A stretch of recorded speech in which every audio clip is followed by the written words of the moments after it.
আসসালামু আলাইকুম এভরিওয়ান, স্বর্ণাজ কিচেনে আপনাদের স্বাগতম। কেমন আছেন সবাই?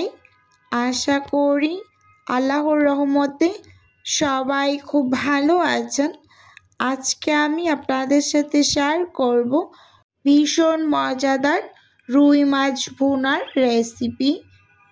প্রথমে আমি এখানে চুলোতে একটা প্যান বসিয়ে দিয়েছি, সেই সাথে চুলোটা অন করে নিয়েছি।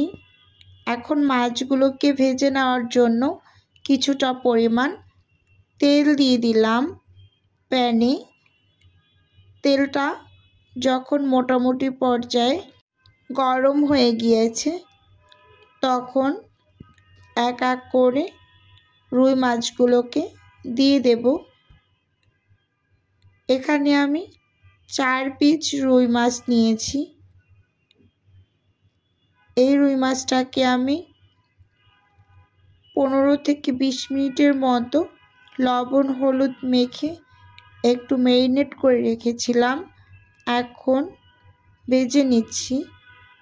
রুই মাছগুলো আমি 1 পিঠ 2 মিনিটের মতো করে উল্টে পাল্টে খুব সুন্দর করে ভেজে নেব।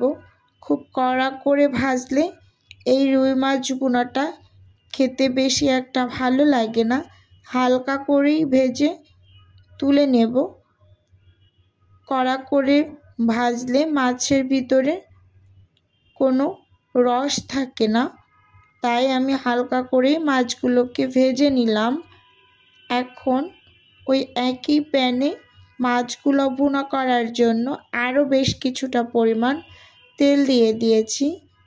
এখন দিয়ে দেব বেশি করে পেঁয়াজ কুচি।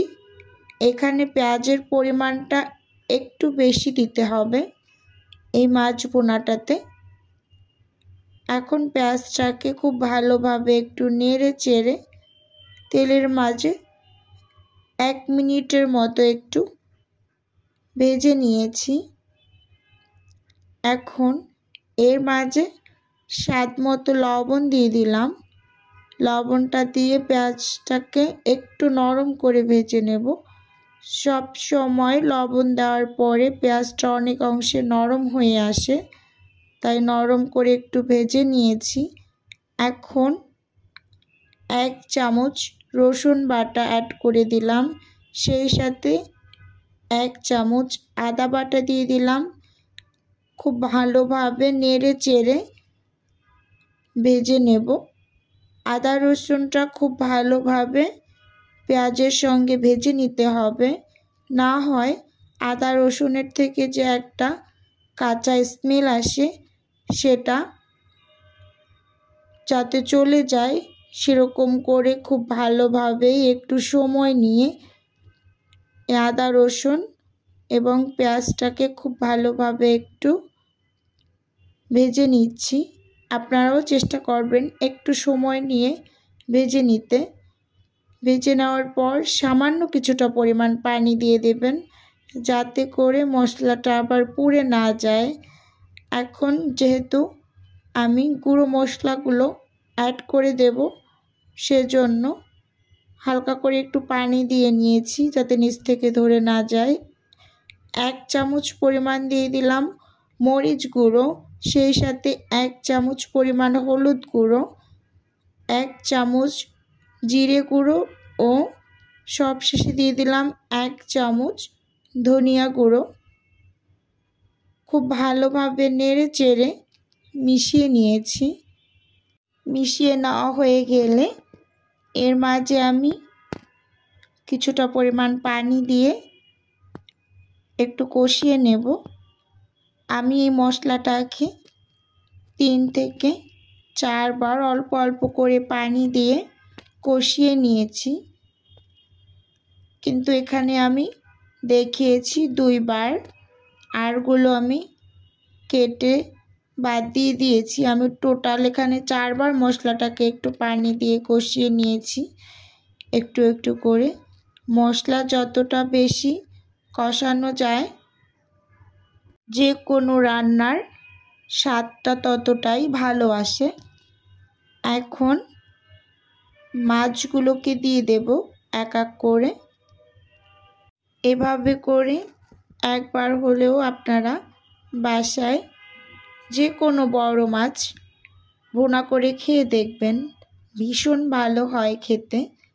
এখন রান্নার জন্য বেশ কিছুটা পরিমাণ পানি দিয়ে ঢাকনা দিয়ে ঢেকে পুরোপুরি রান্নাটা শেষ করে নেব। ভিডিওর এই পর্যায়ে এসে আমার প্রিয় আপু এবং ভাইদের উদ্দেশ্যে একটা অনুরোধ রাখছি, আমার ভিডিওর কোনো অংশ যদি আপনার কাছে একটুখানি হলেও ভালো লেগে যায় তাহলে অবশ্যই আমার চ্যানেলটি সাবস্ক্রাইব করে আমার পাশে থাকবেন। আর ভিডিওর শুরুতে একটা লাইক দিয়ে ভিডিও দেখা কন্টিনিউ করবেন। আমি পুরোপুরি রান্নাটা শেষ করে নিয়েছি। এখন ওপর থেকে 2টা কাঁচামরিচ মাঝখান থেকে একটু চিড়ে দিয়ে দিলাম। মাছগুলোকে হালকা করে একটু উল্টে দেব যাতে করে মাছগুলো ভেঙে না যায়। একটু সাবধানতার সাথে কাজটা করে নেবেন। আর এই পর্যায়ে চুলোর আঁচটা একেবারে লো করে রেখেছি। লোতে রেখে এভাবে করে উল্টে পাল্টে নিচ্ছি। এখন আমি 1 মিনিটের মতো ঢাকনা ছাড়াই রান্না করে নেব। ঠিক 1 মিনিট পরে আমি উপর থেকে কিছুটা পরিমাণ ধনিয়া পাতা দিয়ে দিলাম।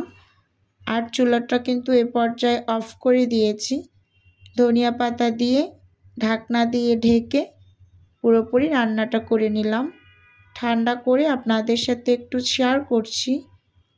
দেখতেই পাচ্ছেন মাশাআল্লাহ মাছ ভুনাটা কতটা লোভনীয় হয়েছে, আর খেতে কিন্তু ভীষণ ভালো হয়েছিল। এই মাছ ভুনাটা আপনারা যে কোনো কিছুর সাথেই পরিবেশন করতে পারবেন, পোলাও কিংবা সাদা ভাত। আজকের ভিডিও এ পর্যন্ত।